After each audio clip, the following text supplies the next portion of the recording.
سوال یہ ہے کہ سر ترک نماز جو نماز نہیں پڑھتے. جی ہاں، ترک نماز چند بڑے گناہان کبیرہ جو ہیں، جو کبیرہ گناہ ان میں سے ایک ہے. قرآن مجید میں بھی اس کی بڑی شدت آئی ہے اور احادیث میں بھی ہے. قرآن مجید میں سورہ مریم آیت نمبر 59 اور 60، اس میں اللہ رب العزت نے فرمایا اعوذ باللہ من الشیطان الرجیم فخلف من بعدہم خلف، پھر بعد میں کچھ ایسے ناخلف لوگ آ گئے، اضاعوا الصلاۃ، جو اپنی نمازوں کو ضائع کرتے ہیں، واتبعوا الشہوات، اور شہوات کی پیروی کرتے ہیں، نمازوں کو ضائع کرتے ہیں. سمجھا گیا؟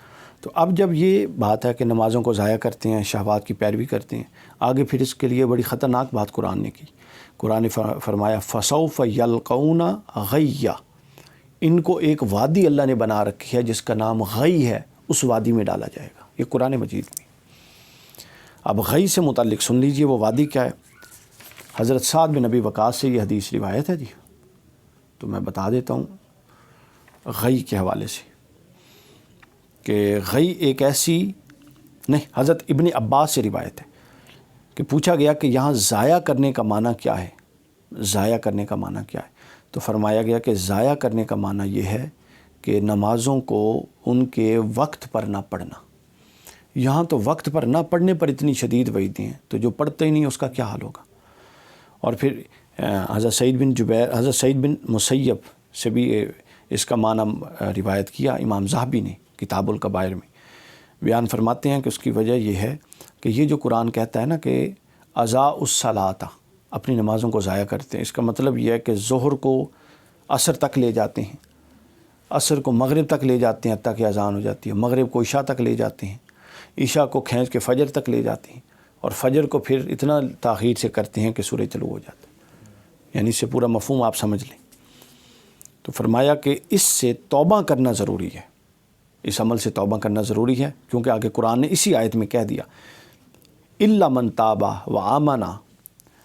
وآمن وعمل صالحا، پھر جو توبہ کرے اور ایمان لائے اور عمل صالح کر لے وہ پھر وادی غی میں نہیں ڈالا جائے گا. اب وادی غی میں بتا رہا تھا، وادی غی سے مراد ہے یہ جہنم کی ایک ایسی گہری وادی ہے، کہتے ہیں کہ اس کا ذائقہ بہت برا ہے. آگے قرآن نے پھر کہا فویل للمصلین، تباہی ان نمازیوں کے لیے، الذین هم عن صلاتہم ساہون، جو اپنی نمازوں میں سستی برتتے ہیں.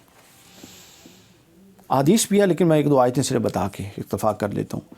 سورہ المدثر آیت نمبر 42 سے لے کر 48 تک ایک مکالمہ ہے. یہ مکالمہ جہنمیوں کا ہے. جب وہ جہنم میں پہنچ جائیں گے، حسن صاحب، جہنمی جہنم میں پہنچ گئے، آپس میں باتیں کریں گے. وہ باتیں اللہ نے ہزاروں لاکھوں سال پہلے قرآن میں بیان کی. ایک جہنمی دوسرے سے پوچھے گا بھائی تم یہاں کیسے ہو؟ قرآن میں ہے سورہ المدثر آیت 42 سے لے کر 48 تک. تم یہاں کیسے؟ وہ کہے گا تو کس طرح؟ تو پہلا اس کو جواب دے گا قالو، وہ پھر کہیں گے لم نک من المصلین، میں تو اس لیے یہاں ہوں کہ میں نماز نہیں پڑھتا تھا. قرآن مجید میں ہے. دوسرا کہے گا، اور پھر اس لیے اگلی وجہ بتائے گا. پہلی وجہ اس نے بتائی میں نماز نہیں تھی، ولم نکو نطعم المسکین، اور میں دوسرا ایک کہے گا میں اس لیے تھا کہ میں مسکینوں کو کھانا نہیں کھلاتا تھا. پھر کہا جائے گا وَكُنَّا نَخُوضُ مَعَ الْخَائِضِينَ، اور میں اس لیے یہاں پر ہوں کہ جب لوگ بےہودہ باتیں کرتے تھے تو میں ان بےہودہ باتوں میں ان کے ساتھ مشغول ہو جاتا تھا، بے حیائی کی باتوں. پھر آگے فرمایا وَكُنَّا نُقَذِّبُ بِيَوْمِ الدِّينِ، اور میں اس دن کا بھی انکار کیا کرتا تھا کہ قیامت آئے گی اور میں اللہ کے حضور حاضر ہوں گا. حتیٰ یہاں تک کہ آتانا الیقین، وہ دن آ گیا، یعنی موت کا دن آ گیا. فما تنفعہم شفاعت الشافعین، بس اب ان کے لیے کوئی سفارش نہیں ہے. تو یہ سورہ مدثر کی آیت ہے جناب. یہاں سے آپ اندازہ لگا لیں کہ ترک نماز کتنا بڑا گناہ ہے اور کتنا اس پر ہمیں احتیاط کرنے کی ضرورت ہے.